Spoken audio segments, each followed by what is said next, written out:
Assalamualaikum warahmatullahi wabarakatuh. Perkenalkan, nama saya Nurfadila Eka Sapitri dengan NIM 2525064. Saya dari kelas PTIK 1B.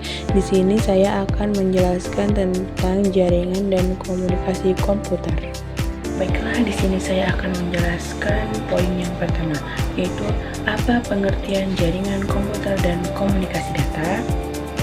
Jaringan komputer adalah infrastruktur yang menghubungkan perangkat-perangkat komputasi untuk memungkinkan pertukaran data, sumber daya, dan layanan secara efisien. Secara historis, konsep ini berasal dari proyek ARPANET pada tahun 1969 yang dikembangkan oleh Departemen Pertahanan Amerika Serikat untuk tujuan militer dan kemudian berkembang menjadi internet global melalui protokol TCP atau IP pada 1980-an. Jaringan komputer tidak hanya melibatkan hardware, tetapi juga software dan protokol yang mengatur aliran data, yang memungkinkan aplikasi seperti email, web browsing, dan streaming video. Komunikasi data sebagai komponen inti adalah proses pertukaran informasi dalam bentuk digital antara entitas atau pengirim dan penerima. Ini melibatkan beberapa tahap kunci, pengumpulan data, encoding, atau mengubah data ke format yang lebih dapat ditransmisikan, seperti biner, transmisi melalui media, atau kabel atau nirkabel, dan decoding ini di sisi poin yang kedua. Ada beberapa jenis jaringan berdasarkan skala dan fungsinya. Yang pertama, LAN, Local Area Network, yaitu jaringan lokal dengan radius hingga 1 km seperti di rumah atau di kantor. Yang kedua ada MAN atau Metropolitan Area Network, jaringan metropolitan seperti yang digunakan oleh pemerintah kota untuk menghubungkan gedung-gedung seperti sering menggunakan fiber optik.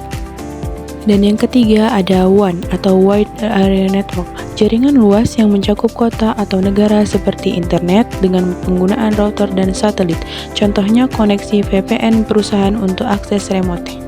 Dalam konteks modern, jaringan komputer telah berevolusi menjadi backbone ekonomi digital, dengan statistik menunjukkan bahwa internet menghubungkan lebih dari 5 miliar pengguna global pada 2023. Komunikasi data memainkan peran krusial dalam era big data, di mana volume data yang dihasilkan mencapai zettabytes per tahun, memungkinkan analisis real time untuk aplikasi seperti kecerdasan buatan AI dan machine learning. Poin kedua adalah, apa saja sih topologi jaringan yang umum digunakan? Ada beberapa jenis topologi. Yang pertama adalah mesh topologi. Mesh topologi adalah setiap perangkat terhubung ke beberapa lainnya menciptakan jalur alternatif. Kelebihannya sangat andal, sangat tinggi, toleran terhadap kegagalan, performa optimal untuk data besar, kekurangannya kompleks dan mahal. Dan selanjutnya ada topologi star. Semua perangkat terhubung ke satu pusat, switch atau hub. Kelebihannya mudah diperluas. Isolasi kesalahan satu perangkat gagal tidak memengaruhi yang lain. Performanya tinggi, kekurangannya pusat rentan terhadap kegagalan. Ring topologi, perangkat terhubung dalam lingkaran dengan data bergerak searah. Kelebihannya tiada tabrakan data, efisien untuk jaringan kecil. Dan yang ketiga ada tree topologi atau seperti pohon, gabungan star dan bus. Kelebihannya skalabel dan mudah dikelola, cocok untuk organisasi besar. Kekurangannya jika root gagal, cabang bawah terdampak. Kompleksitas meningkat dengan ukuran. Komponen jaringan komputer adalah elemen-elemen yang berbentuk fondasi infrastruktur dari hardware hingga software yang bekerja secara sinergis untuk memfasilitasi komunikasi data. Berikut adalah komponen utama dengan detail fungsi, spesifikasi teknis, dan contoh integrasi. Perangkat end user termasuk komputer, laptop, tablet, dan perangkat IT seperti sensor atau smartwatch. Fungsinya mengakses dan menghasilkan data, berperan sebagai host dalam model client server. Spesifikasi mendukung protokol seperti HTTP atau MQTT untuk IT. Contohnya smartphone Android yang terhubung ke cloud untuk sinkronisasi data. Perangkat jaringan yang pertama router, yaitu mengarahkan paket data antar jaringan menggunakan tabel routing dan protokol seperti BGP untuk WAN. Spesifikasinya mendukung Dan yang kedua, switch, mengelola lalu lintas dalam LAN, menggunakan switching layer 2 MAC address atau layer 3 IP, spesifikasi port gigabit Ethernet untuk kecepatan tinggi, contohnya switch Managed di data center untuk LAN balancing.